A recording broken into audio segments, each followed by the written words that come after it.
Baxt ilkingizda. Hammamizga ma'lum, har bir inson bu dunyoda baxtli yashashni orzu qiladi. Shunga hayot musofasida baxtga intiladi va baxt uchun to'xtovsiz kurash qiladi. Mundaqcha aytganda, baxt insonlar qo'g'lashadigan intayin muhim nishonlarning biri. Afsuslanarligi shuki, nurg'un kishilar turmushdan baxt his qilinmay o'tib ketadi. Undaqda baxt degan zoti nima? Baxtni qanday tushunish kerak? Uning o'lchami qanday bo'ladi? Bu biz bilishga, tushunishga tegishli masala. Baxt har bir inson umrvoyat intiladigan va izlanadigan muhim nishon. Baxtli yashashni orzu qilmaydigan odam bo'lmasa kerak. Baxtga intilish insonning tabiati. Ammo odamlarning baxtni tushunishi, baxtning manbasi haqidagi tonishi, baxt haqidagi o'lchami har xil bo'ladi. Ba'zilar mol dunyoni, ba'zilar huquq martabani, ba'zilar shon sharafni, ba'zilar sog'lomlikni, ba'zilar go'zallikni, ba'zilar xotirjamlikni, yana ba'zilar boshqalarning ko'ziga qaramay mustaqil yashashni baxt deb biladi. Amerikalik yozuvchi Mark Twain podshohlar uchun tojdan ayrilish cho'ng ish, ammo bolalar uchun o'yinchiqdan ayrilish cho'ng ish degan. Baxt haqiqatan nihoyat nozik ufqum. Chunki u abstrakt ufqum. Agar baxt konkret shay'i bo'lgan bo'lsa, baxt haqidagi tushuncha birligi kelgan, baxtning ta'biri turaqlashgan bo'ladi. Ammo u ko'gili tutqili bo'lmaydigan mavhum uqum bo'lg'achqa, kishilarning baxtni tushunishi farqliq, ba'gan ta'biri ko'p xil, baxtni o'lchaydigan o'lchami har xil bo'lib kelmoqda. Baxtning nimaligi, uning manbasi haqida insoniyat tarixida o'tgan mashhur mutafakkurlar ko'p izlangan, ham bu haqdagi qarashlarini bayon qilgan. G'arbning donishmand faylasufi Aristotel baxt degan o'zidan qanoatlanish degan. Sharqning donishmand faylasufi Kunzi baxt degan o'zini tutib olmoq degan. Bizning ulug' mutafakkurimiz Yusuf Hasajib baxt qanoat qilmoqdir, haqiqiy baxt ko'ngilning boyligiga bog'liq degan. Germaniyalik faylasuf Schopenhauer baxt ichki boyliqdir, baxt esil mijozdir degan. Yuqorqi klassik faylasuflarning baxt qarashidagi bir o'rtaqlik shuki, ular baxtni insonning ruhiy dunyosiga, aniqroq aytganda qanoat tuyg'usining uyg'onishiga bog'lagan. Haqiqatanmi qanoat his qilish baxt his qilishga teng deb aytishga bo'ladi. Masalan, biri cho'ng, biri kichik sevat ko'targan ikki qizchaq birlikda yovi bo'ljirgan tagili toqqa chiqqan. Ular bir kun degidagi yovi bo'ljirgan tagan. Bir chaqda sevati kichik qiz sevatining bo'ljirganga liq to'lganligiga qarab mamnuniyat bilan so'yinish his qilgan. Sevati cho'ng qizchaq bo'lsa, sevatining teqichi to'shmaganligiga qarab ko'ngli bir qismi bo'lib o'kinish his qilgan. Bu misoldagi sevat dal qanoatga misol qilingan. Odam qanoatchan bo'lsa, baxt his qilib so'yinadigan minutlari ko'p bo'ladi. Agar qanoatsiz bo'lsa, o'zini baxtsiz his qilib o'kinadigan ishlari ko'p bo'ladi. Zamonimizdagi kishilarning orzu-armonlari nihoyat ko'p, turmushga qo'ygan talabimi intayin yuqori. Shunga o'zini baxtli his qilishimi yetarsiz. Hozirgi kishilarning ko'pinchisi baxtni o'lchashda moddiy turmush saviyasini ko'zda tutadi. Inson ruhiy jihatdan muayyan qanoatlanish saviyasiga yetganda baxtli bo'lish o'lchamiga yetgan bo'ladi deb qaraydiganlar oz sonliqni egallaydi. Boylik, güzellikni baxtlik bo'lishning manbasi deb qaraydigan xohish bugungi dunyoda xeyli keng omumlashgan ahvoldir. Amerikalik psixologiya olimi David Harris baxt ijtimoiy turmushdan emas, mijoz xarakterdan keladi deb ko'rsatish orqali bugungi zamon kishilarini sagitmoqchi bo'lgan. U baxtdan bishorat beradigan 4 alohidalik bor. Ular o'z g'ururini a'lo bilish, o'zini tutib olish eni, umidvor pozitsiya, sirtqi yuzlangan mijoz xarakter deb jakarlagan. Bu xil baxt qarashini yoqlaydigan olimlar birdek moddiy boylik va tashqi omillar odamni baxtli qiladigan asosli narsalar emas. Mal dunyo, shon sharaf, foyda manfaat, huquq martabani savdoilochi qo'g'lishish odamning ko'ngil oromini buzadi. Baxt tuyg'usini ojizlashtirib yetadi deb qaraydi. Liza Plant nayt keskin qilib meningcha baxtning manbasi oddiy turmush, oddiylik, g'amsizlikdan boshqa narsa emas. Haqiqiy baxtchilikni bayqag'uvchi alohida o'zlikdan keladi. U qalb xotirjamligini saqlaydi. Oddiylik tashqi tugumas shavqin surallarni tinjitib ishki o'zlikka qaytishning birdan-bir yo'li.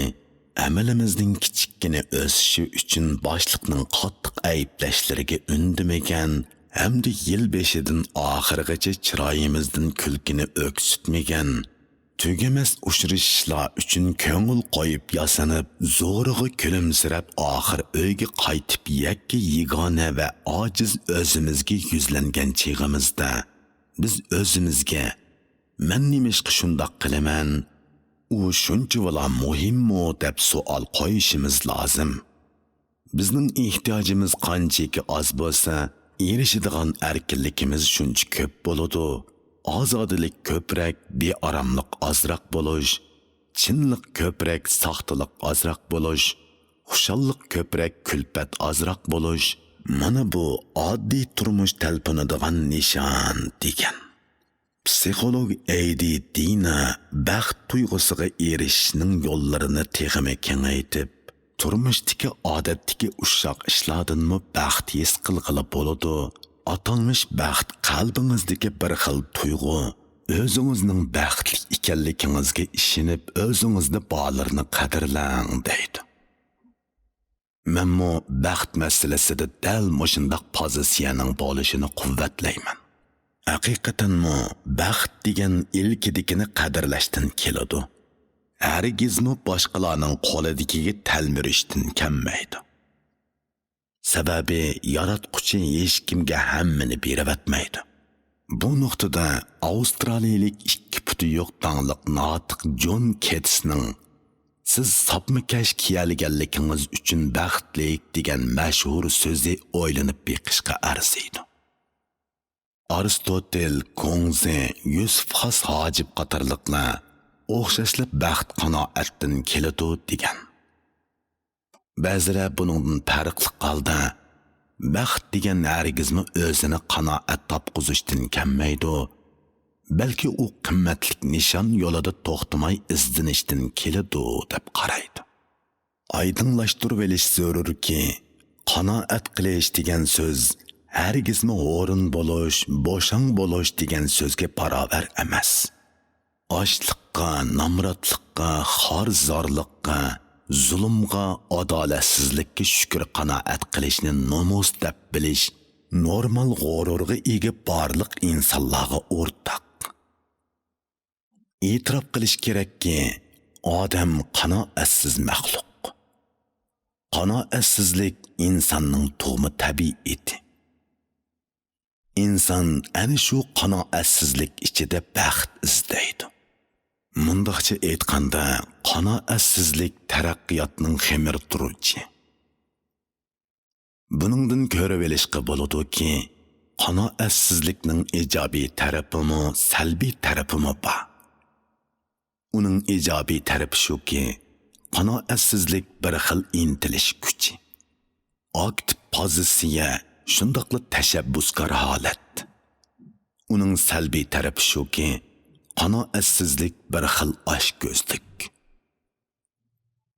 Qanoat qilish bilan qanoat qilmaslik masalasida bizda qandoq mantiqi bo'lish kerak deganda, meningcha odam bilimini oshirish, axloqini yuksaltirish, jamiyatga qimmat yoritish jihatda qanoatsiz bo'lishi, davomliq oldidagi ulgilarga qarashi, ashu munavvar ulgilardan ilhom elishi kerak. Kishilik turmushdan baxt his qilish jihatda qanoatchan bo'lishi, ziyoda oshko'z bo'lmasligi kerak. Bu jihatda oldidagilarga emas, pat-pat orqasiga qarashi, o'ziga mansub turmushdan baxt his qilib yashashni o'rganib olishi, qaytirib kelgili bo'lmaydigan yoki ayrilib qilish peshonasiga putilgan narsalarning hasratini chekmasligi kerak. Odam hayotning lazzatini surish xiyoliga kelib qanoat hosil qilganda, ondan o'zini baxtli desa bo'ladi. Oshko'z odamga boy bo'lishmi hech qanday huzur berolmaydi. Yusuf Xos Hojib aytgandek, qanoatsiz odam mangu baxtli bo'lolmaydi. Chekdan oshgan qanoatsizlik insonni baxtsizlikka so'raydi. Chunki chekdan oshgan qanoatsizlik odamni oshko'z, soxtapaz, nafsoniyatchi, qora niyat, hasadxo'r qiladi. Yusuf Xos Hojib nihoyatda aniq qilib, shaxsiy manfaat uchun qanoatchan bo'lish, elning manfaati uchun qanoatsiz bo'lish zarur degan. Bu tashabbus bizning qanoatga qandoq muomala qilishimizda ajoyib dono ko'rsatma bo'la oladi. Shaxsiy manfaat uchun qanoatsiz bo'lish haqiqatan xotirjamsizlik va baxtsizlikka teng. Ammo al-vatanning manfaati uchun qanoatsiz bo'lish kishini so'yindiradigan, boshqalarga baxt yaratadigan qimmatli ruh. Ikki o'quvchining hikoyasi bizni cho'nqur ta'sirotga ega qiladi. 19-asrning oxiri Meiji yilidagi yengillik ko'chish harakati boshlanganda, yaponiyalik ikki o'quvchi ayni vaqtdagi eng kuchli, eng taraqqiy topgan davlat Britaniya imperiyasining poytaxti Londonga berib, ma'lum universitetda sanoat fanlarini o'qibdi. Ular bu jarayonda Angliyaning gullangan sanoatini ko'rib hayron bo'lishibdi. O'z davlatining sanoat asosining to'limi ojiz ham qaloqligidan qattiq o'kinishibdi. Sanoat bir davlatning haqiqiy ma'nodagi taraqqiyotining tub asosi. Shuningdek kuch-qudratining namoyandasi bo'lg'achqa, bu nuqtani cho'nqur tushunib yetgan yaponiyalik bu ikki o'quvchi vaqtni ching tutib berilib o'rganibdi. Bir tiyin pulni behuda xarjlamay, sanoatga oid eng yangi qo'llanmalarni, nozik texnikaga oid materiallarni, zarur chertyojlarni to'plabdi.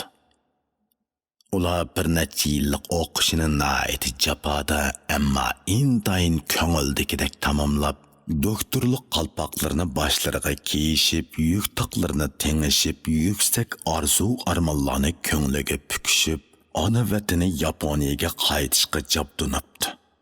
O'ylamagan yerdan Angliyaning tamojna xodimlari ularning to'plagan material chertyojlarini ep ketishga ruxsat qilmabdi. Tamojna xodimlari bu materiallar bizning davlat maxfiyatligimiz hisoblanadi. Şunu chegaradan ep chiqib ketish man'iy qilinadi deb turibdi. Bu ikki yaponiyalik o'quvchining o'z vatani uchun to'limi zarur bo'lgan bu materiallarni tashlab qo'yib qaytqusi kelmabdi.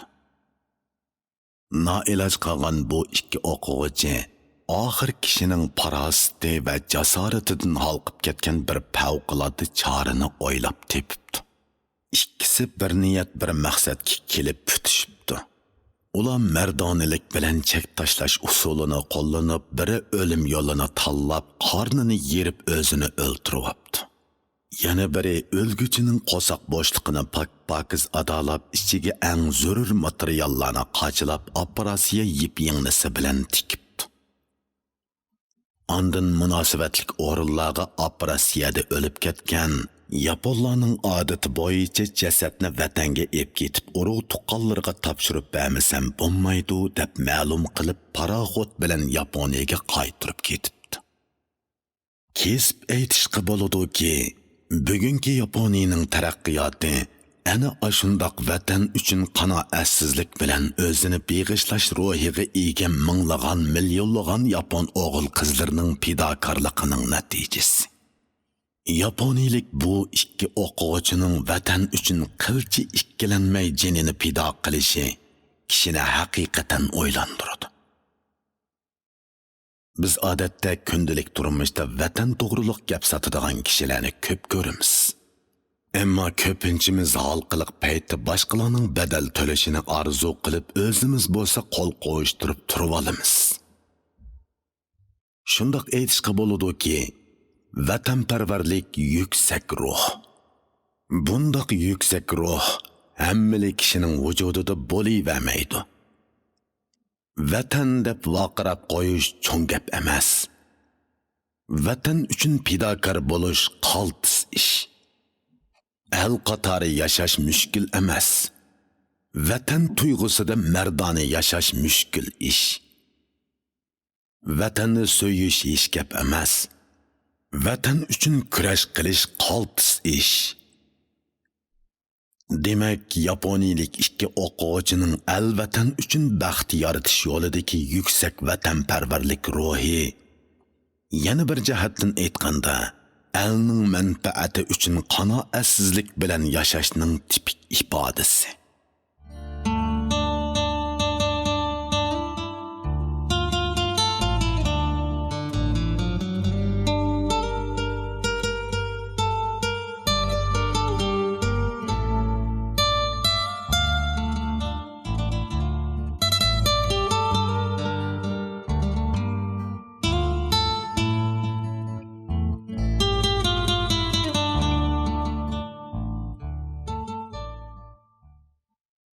Hammamizga ma'lum, hayot yo'li agri to'qay, turmush murakkab, yashash jafoliq jarayon.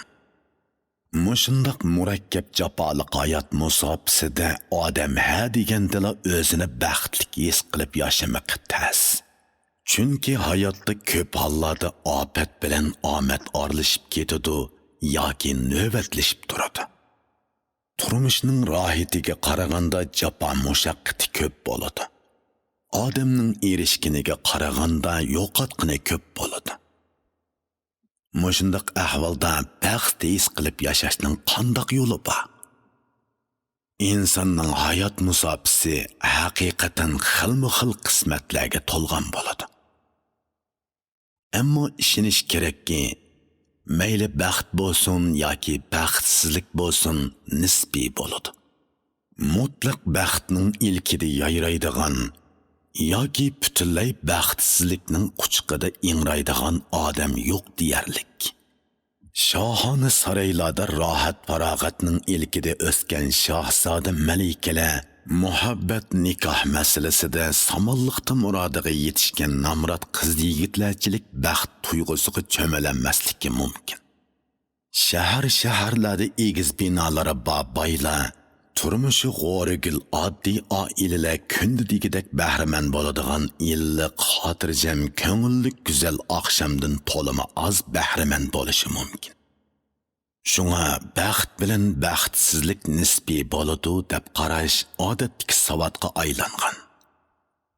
Bu haqdagi bir qadar murakkab tushuncha nima deganda, u bo'lsa baxtni qandoq tushunish masalasidan iborat.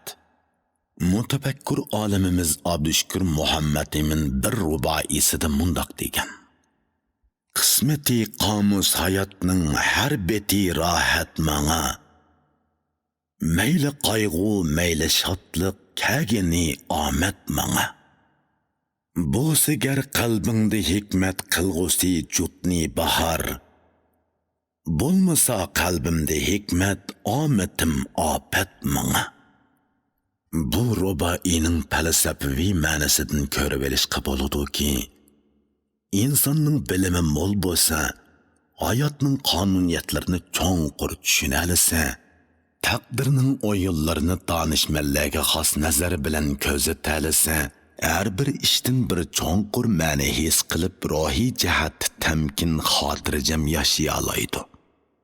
Hayotda yasadoq uylarda oppoq yotgan ko'palarning ustida g'am qayg'udan to'lg'inib yotamaydigan odamlarmi bo'ladi.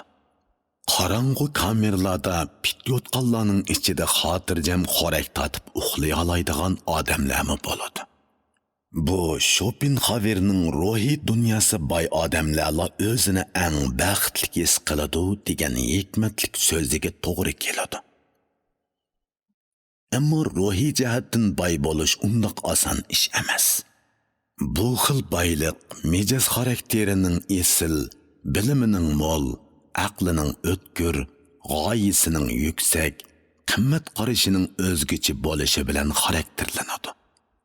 Bu xildagi kishilar har qanday ahvolda umidvor, xushal, xotirjam kayfiyatni saqlab qola oladi. Chunki bu xildagi kishilar muayyan ahvolda aqlini yo'qotmagan odamning yo'qotadigan hech qanday narsasi bo'lmaydiganligini, hayotda bir ish yapilganda hamon yana bir ishning ochiladiganligini aniq biladi. Ularning chiroyidan kulki yig'ib turmagan bilan ruhiy holati ajoyib xotirjam bo'ladi. Bilish kerakki, gul qaqalari echilib og'zi yumilmay hijiyib yurish baxtlik ekanligining ifodasi emas. Balki ko'p hollarda bu ma'naviy puchaklikning ifodasi hisoblanadi. İnsan ruhiy jihatda yuksaklikka qadam qo'ymay turib haqiqiy baxtning fayzini suranmaydi. Qalbi yuksaklikka yetgan kishilarning miyiqidagi sus kulkusi minglagan nodonlarning ma'nisiz shod kulkusidan a'lo. Ruhiy yuksaklikka yetgan odamlar turmushning epkagan qayg'ularigami, xushalliqlarigami, taqdirning ato qilgan omadlarigami, ofatlarigami unchavala parvo qilib ketmaydigan turoqliq ma'naviy safoga erishgan bo'ladi. Bu xil tipdagi odamlar ziyoda his hayajondan mustasno bo'ladi. O'zini donishmandlardek salmoq tutadi. Ular faqat xayrlik va durust ishlarga ahamiyat beradi. O'zining emas, balki o'zgalarning baxti uchun intiladi yoki shuning uchun kurash qiladi. Ularning nazarida baxt boshqalar uchun yashash demakdir. Yusuf Xos Hojib har qanday inson mayli tiriklikda yoki o'lgandan keyingi baxtini orzu qiladi ekan, qo'lidan kelishicha yaxshilik qilishi lozim degan. Paris klassik adabiyotining mashhur vakillaridan bo'lgan bir shoirmu bir ruboisida ajal o'q ossi qalqining beka, oltinda eg'inab yotqining beka, jahonda hammadan yaxshilik a'lo, buningdan boshqa gap sotqining beka deb yozgan. Qisqasi, kishilik hayotdan erishishni baxt deb bilish bilan jamiyatga taqdim qilib yashashni baxt deb bilish alohida farqlanadi. Erishishni, bahramand bo'lishni baxt deb bilish oddiy ma'nodagi baxt bo'lsa, taqdim qilishni baxt deb bilish oliy janob ma'nodagi baxt. Buning har ikkilisi baxt hisoblansimi, ammo xarakteri mutlaq farqlanadi. Taqdim qilib yashashni baxt deb bilish hamma kishining qo'lidan kelavermaydi. Odatda to'g'ri bo'lgan baxt qarashi va baxt inig'i ega bo'lish har bir kishi uchun muhim bo'lib qolmasdan, balki bir jamiyat, bir millat kishilari uchunmi intayin muhim masala deb qaraladi. Millatning kelajagi bo'lgan yosh o'smirlarni to'g'ri baxt qarashi va baxt inig'i ega qilishda qanday ishlarni qilish zarur. Har qanday bir odam uchun aytganda to'g'ri baxt qarashini turg'izish bak zarur masala. Chunki odam umrvoyat baxt izlaydi, baxtli bo'lishni orzu qiladi.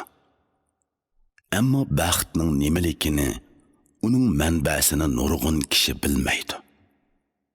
Undaq kishilar baxtga erishgan taqdirdami uning qadriga yetolmaydi. Chunki ularning baxt haqidagi tonishi yetarsiz. Hayotda nurg'un kishilar go'yo to'ga minib to'ga izdabdi degandek garang yashagan holatda ilkidagi baxtning qadriga yetmay allaqayerlardan baxt izdab yashab oshiqcha avora bo'lib, oxirgi hisobda turmushdagi mag'lubiyatchiga aylanib qoladi. Sababi ular to'g'ri baxt qarashini shakllantirolmagan. Bizda umuman baxt keladi nadin, peshonangdagi tardin degan baxt qarashi umumlashgan. Bu qarashning xato yeri yo'q. Ammo sal yuza. U kishilarni halol yashashga, o'z kuchiga tayinib hayot kechirishga rag'batlantiradi. Bu tarafi kishini so'yindiradi. Ammo hozirgi murakkab dunyoda farzandlarni bundoq yuza qarash bilan to'g'ri, mukammal baxt qarashiga oliyjanob onga ega qilish tas. Bir odamning qimmatini va muvaffaqiyatini boyligini pash qilish orqali o'lchaydigan mushundoq bir davrda moddiy narsa va foyda manfaatning vasvasasi kishilarni bog'ansira baxt qarashi jihatda nazarini tashqi omillarga tikidigan qilib qo'yibotadi. Shunga baxt keladi nadin, peshonangdagi ta'din degan qarashni mutlaqlashtirib olish bir taraflama uchur yetkazib qo'yadi. Psixologiyada baxt degan bir qadar turoqliq rohatlanish hissiyoti bo'lib, tashqi omil emas, balki muhimi ko'ngil royiga munosabatlik bo'ladi. Ruhiy holat tuvan bo'lsa, turmush ko'ngilsiz bo'ladi. Ruhiy holat ustun bo'lsa, turmush ko'ngillik va rohat seziladi. Baxtning taxminan 15% ga yaqinroqi tafovut va mol-mulkka, 85%dan ortiqroqi turmushga tutilgan ko'z qarashqa, o'zini bilish va kishilar aro munosabatga bog'liq bo'ladi deb qaraydi. Ruhiy holat ustun bo'lish uchun sog'lom havasi bo'lish, turmush maqsadi bo'lish, yumurliq hissiyoti bo'lish, umidvor pozitsiyasi bo'lish, huzurlanishni bilish, ko'zatish nuqtasi ko'p bo'lish, aql farosatlik bo'lish, g'ururliq bo'lish kerak. Biz yosh o'smirlarda to'g'ri baxt qarashi va baxt yangi shakllantirishda ta'lim tarbiya mazmunini qaratmali holda tövandagi taraflarda konkretlashtirishimiz kerak. Birinchi, sog'lom havas yetildirishga odatlantirish kerak. Sog'lom havasning bo'lishi kishilik turmushni huzurliq jarayonga aylantiradi. Odam o'zi qiziqadigan ishlar bilan mashg'ul bo'lsa, kunlarining qandoq o'tganligini bilmayla qoladi. Masalan, kitob o'qish, muzika anglash, sayli qilish, magazin aralash, gul o'stirish, qush beqish qatorliqlar sog'lom havas hisoblanadi. Şinjan Xalq radio stansiyasida İlyas Kam degan bir bovay bo'ladigan. Bu kishining o'zgacha bir sog'lom havasi bo'lib, gazet jurnallardan o'zi yoqtiradigan mazmunlarni turlari bo'yicha qiyib choplaydi. U kishining qiyib choplagan materiallari men ko'rgan chaqda 30 nacha to'plam bo'lgan ekan. U kishi bu materiallarni to'limi tujubelab to'plagan bo'lib, ko'rgan kishining zavqini qo'zg'aydi. Meningcha İlyas Kam o'lib ketguncha kunlarini ma'nili ham baxtli o'tkazdi deb o'ylayman. Ammo sog'lom bo'lmagan havas boshqalarni yergandiradi ham shu xil havasga berilgan kishini bara-bara nobud qiladi. Ikkinchi, turmush maqsadi turg'izishga rag'batlantirish kerak. Kishilik turmushning maqsadi nihoyatda muhim. Maqsadi yo'q odam goh o'ngga, goh so'lga daldugunib, egiz-past dastlab mong'inicha yo'nalishini belgilamagan holda ketayotgan mast kishiga o'xshaydi. Bundaq ruhdagi insonlar ruhiyat bayovonida umrvoyat sargardon bo'lib o'tadi. Maqsadi bor odam intilish ichida yashaydi. Bundaq tashabbuskor holatda o'z nishonini ko'zlab yashashga odatlangan odam turmush musobasidagi o'tkinchi narsalarga mastona bo'lib o'zini yo'qotib qo'ymaydi. Uchinchi, esil mijoz xulq yetildirishga rag'batlantirish kerak. Mijoz xulqi esil bo'lish, xarakteri ochiq yo'riq bo'lish, kishilik hayotda doim degidek xushal kayfiyatni saqlab yashashning muhim kapolati. Mejiz xarakteri esil kishilar porliq hayot kechirmagan taqdirdami baxtli yashaydi. Bundaq kishilarning bir alohidaligi shuki, nihoyat apuchan keladi, ham yumurliq tuyg'uga boy bo'ladi. Burun Bastami ismli bir donishmand o'tgan ekan. U odam Bag'dodning bir xalt ko'chisida ketibassa, ikkinchi qavatda uyi bor bir maynat xotin bir javur kulni derazasidan sirtqa to'kkan ekan. O'tib ketayotgan Bastamining usti beshig'i tushib qarg'usiz qilib etibdi. Bastami qattiq g'azablanib bo'lib, orqadan o'z-o'ziga: "Ey Bastami, sening o'tkazgan gunohlaring uchun osmondan beshingga kul emas, cho'g' yog'simi ozliq qiladi. Ortiqcha g'azablanmay shukr aytib yo'lingga meniva" debdi. Demak, Bastamining apuchanligi ham yumurli xarakteri uning kayfiyatini darhol tangshab, ruhiy jihatdagi xushalligini saqlab qolgan. 4. Umidvor pozitsiya yetildirishga rag'batlantirish kerak. Odam kishilik hayotning agri to'qay musofasida nurg'un peshkanliklarga yo'liqmay qolmaydi. Bundaq chaqda umidsizlik kayfiyati vujudingizni chulg'ib oladi. Dal mushundaq paytlarda umiddan voz kechishning hayotingizni zavolliqqa yuzlantiradiganligini tonib yetishingiz kerak. Peshkanliklar epkagan g'am qayg'ular ichida timiz qilib yurish, o'ng'ishsizliklar uchun urib yurish o'z-o'zingizga qilgan eng qattiq uvalchilik. Hozirgi zamondagi yosh o'smirlar orasida g'odongshiydigan avlod borliqqa keldi. Bir kuni bir jamiyatshunos gullikda xiyol surib o'ltirsa, kayni tarafdan bir necha yoshning qilishayotgan so'zlari quloqiga kirib qopti. U yoshlar hayot nima degan ma'nisiz, bu kunlar nima degan zerikishlik, yashaganning nima foydasi degandek so'zlarni qilishibdi. Jamiyatshunos hayron bo'lib, bularning beshiga qandoq eg'ir kunlar kelgandi, ular qandoq yomon turmushda qolgandi degandek o'ylar bilan o'rnidan turib gullarni qayrib qarasa, bu so'zni qilayotganlar suv uzish ko'lchikida yal to'shqizilgan palasning ustida suvga chilinib rohatlanib yotgan 4-5 yosh bola ekan. Ular da'vatgan gapni hargizmi u qadar rohat turmushda yashayotgan odamlar deydigan gap emas. Ammo ular bu yaramas gaplarni rostilla qilgan. Demak, umidsiz ruhdagi odam turmushdagi peshkalchiliklarga, o'ng'ishsizliklarga uchraganda emas, rohat turmush ichidami o'xshashli mag'lubiyat bayrog'ini lapildatib yashaydi. Bundaq yashash hayotning qimmatini to'limi tovan holatga tushirib qo'yadi. 5. Hayotdan huzur his qilib yashashni o'rgatish kerak. Hayotdan huzur his qilib yashash ko'p hollarda odamning tarbiya ko'rgan ko'miganligi bilan munosabatlik bo'lib qoladi. Yaxshi tarbiya ko'rgan bir odam bilan yeb ichishni hammadan a'lo biladigan bir odam yop-yeshil bir toqqa billa sayohatga chiqsa, bu joydagi manzara ularda o'xshashmagan hissiyot paydo qilishi mumkin. Rang-gorang gullar yalpinib turgan, bo'liq o'sgan yayloq yaxshi tarbiya ko'rgan kishiga ko'rib qolmaydigan go'zal manzara sifatida ko'rinishi mumkin. Yeb ichishni a'lo biladigan odamga qiziquvchiligi yo'q o't-cho'p sifatida ko'rinishi mumkin. Natijada tarbiya ko'rgan kishi bir-biridan egiz tog'larga, jalbkor qarag'ayliqlarga, yalpinib turgan gulchimallarga qarab, sap havodan qong'uchi nafaslanib, ajoyib go'zal hislarga cho'milishi mumkin.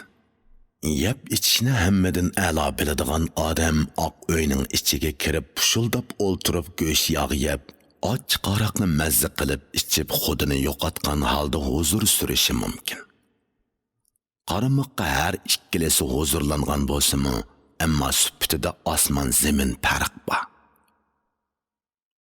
6. Baxtga to'g'ri yo'l bilan erishish tarbiyasi berish kerak. Hozirgi yoshlar o'smirlarning o'zini markaz qilish iddisi kuchlik. Hamma kishining o'ziga ko'ngil bo'lishini orzu qiladi. o'zini ziyoda muhim chaqlab oladi. O'zining hamma ishi yo'lliqdek o'ylaydi. İnsan o'zining qalbini bulg'ash badaliga erishadigan xushalliqlarga, odamiylikni qurbon qilish badaliga erishadigan baxt tuyg'usiga o'zini urmagan yaxshi. Chunki tabiat razil xushalliqlar damalliqqa odamni shodlik tuyg'usiga g'arq qilgan bilan o'tib ketgandan keyin kishini to'limi bearam qiladi, vijdonini azoblaydi. Boshqalarning nazaridagi obrazini xunuklaştirib yetadi. Hatto yomon oqibatga duchor qiladi. Shunga ijtimoiy tartib, axloqiy prinsip, qonun mezonlarga uyg'un kelmaydigan atalmish baxtni qo'g'lashmaslik kerak. 7. Jafo mushaqqat orqali tavlash kerak. Ya'ni jafo mushaqqat ichidami baxt omillari borligiga ishondirish kerak. Bilish kerakki, turmush sharoiti nachar g'o'rigil hayot kechirayotgan kambag'al bolalar qaramoqqa baxtsizdek ko'rinsimi, ular qiyinchilikni yengib turmush o'tkazib, tirishib ishlab, odatda pul xarjlabmi erishgili bo'lmaydigan xislatlar, qiyinchilikni yengish, mustaqil yashash, turmushga to'g'ri muomala qilishdek esil fazilatlarga ega bo'lib, kelgusida baxtli turmush o'tkazish asosiga ega bo'ladi. Bilish lozimki, ancha-muncha jafo tortish, o'ngishsizlikqa uchrash bolalarning sog'lom o'sib yetilishida kam bo'lsa bo'lmaydigan muhim masala. 8. Mo'l ma'naviylikka ega bo'lish haqida tarbiya berish kerak. Ma'naviy dunyosi nomrod odamlar turmushdan, tabiatdan keladigan hissiy tuyg'ularga qiziqib ketmaydi. Ular hamma narsani foyda ziyon o'lchami bilan o'lchaydi. Hissiy ahamiyatga, ruhiy qimmatga ega narsalarning qimmatini konkretlashtirishga urinadi. Ular odatdan nima foydasi degan savolni qo'yish orqali hamma narsadan moddiy manfaat izlaydigan xohishni ifodalaydi. Ularga hissiy ahamiyatga, ruhiy qimmatga ega narsalarning qimmatini tushuntirish behuda ovorichilik bo'ladi. Har qanday narsaning konkret, aniq qimmatga ega bo'lishini, aniqroq aytganda ro'shan moddiy manfaat ato qiladigan bo'lishni orzu qilish, turmushning mazmunini oddiylashtirib yetadi, odamning hissiyotini namratlashtirib yetadi. Mo'l ma'naviylikka ega bo'lishlar odamning hayotini insoniy sifatga ega qiladi. 9. G'ururni hammadan a'lo bilish haqida tarbiya berish kerak. Bu jihatdagi tarbiya baxt haqidagi eng negizlik tarbiya. Agar odam g'ururidan voz kechsalar, yashash yo'li to'limi jafo mushaqqatga aylanib ketadi. Bir odam g'urursizlik shahodatnomasini olganda, yuzimning qilinligi jinimning rohati deb yuzini poloda qilib bo'lishiga yashayveradi. Ammo inson bo'lish sifati bilan uning izzat g'ururi har qanday narsadan ustun turadi. Shunga odamda o'zining odamlik qadr-qimmatini qo'g'dash, yo'q bo'lsa qo'lga keltirish irodasi bo'lishi kerak. Bu bir xil g'urur, shundaqla bir xil baxt. Hayotda g'ururini saqlab yashash odamni pakmi lazzatli baxt tuyg'usiga muyassar qiladi. Bundaq shirin tuyg'uni g'ururi yo'q odamlarning his qilib yetalishi hargiz mumkin emas.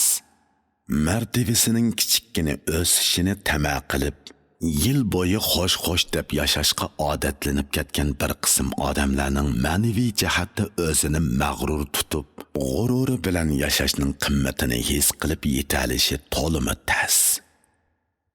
Hozir jamiyatdagi nurg'un kishilarning manfaat tuyg'usi borgan sira kuchayib, g'urur tuyg'usi borgan sira ojizlab ketyotadi. Buning o'zi jamiyatshunoslik nuqtasidan aytganda bir jamiyatning baxtsizligi, bir xalqning baxtsizligi. Chunki g'ururdan xoli qalb majruh qalb. Shunga yoshlar o'smirlarga hayot musobaqasida insoniy g'urur bayrog'ini har doim lapildatib yashash haqida tarbiya berish kerak. Her bir odam kundalik turmushida baxt his qilib yashash uchun zodi qanday turmush pozitsiyasini shakllantirishi zarur. Mutafakkurlar hayotni bir kitobga o'xshatadi. Amoqat kishilar bu kitobni go'yo ot ustida gul ko'rgandek qo'l uchida varaqlab qo'yibli bo'ldi qiladi. Farosatli kishilar bu kitobni to'lima astoydillik bilan o'qiydi. Chunki ular hayotdan iborat bu kitobni faqat birla qitim o'qig'ili bo'ladiganligini biladi. Shunga har qanday odam kishilik hayotdagi eng ushoq ishlardan baxt his qilib yashashni o'rganib olishi kerak. Bu nuqtada qorning lapildab yig'ayotgan holatini ko'rishmi bir baxt. Qushlarning churildab sayrashlarini anglashmi bir baxt. O'ppida ichilgan bir tal gulni ko'rishmi bir baxt. Balalarning tatliq kulkisini ko'rishmi bir baxt. Tün qo'ynida charaqlab yenib turgan yulduzlarni ko'rishmi bir baxt. Shildirlab eqib turgan buloqlarni ko'rishmi bir baxt. Odam o'z qismatidan qaqshab, o'z turmushidan tatlab yashavermay, o'zida bor narsalarni qadrlab yashashni, o'ziga tava narsalardan huzurlanishni o'rganib olishi kerak. Eng yaxshisi boshqalarga havaslanib yurmay, o'ziga mos keladigan, o'ziga mansub bo'lgan turmushdan huzurlanib yashashni o'rganib olishi lozim. Bir jumla so'zga yig'inchoqlab deydiganimiz shuki, baxt ilkidikini qadrlashdan keladi. Hargizmi boshqalarning qo'lidagiga talmirishdan kammaydi. Unutmaslik kerakki, yaratquchi hech kimga hammani beravatmaydi.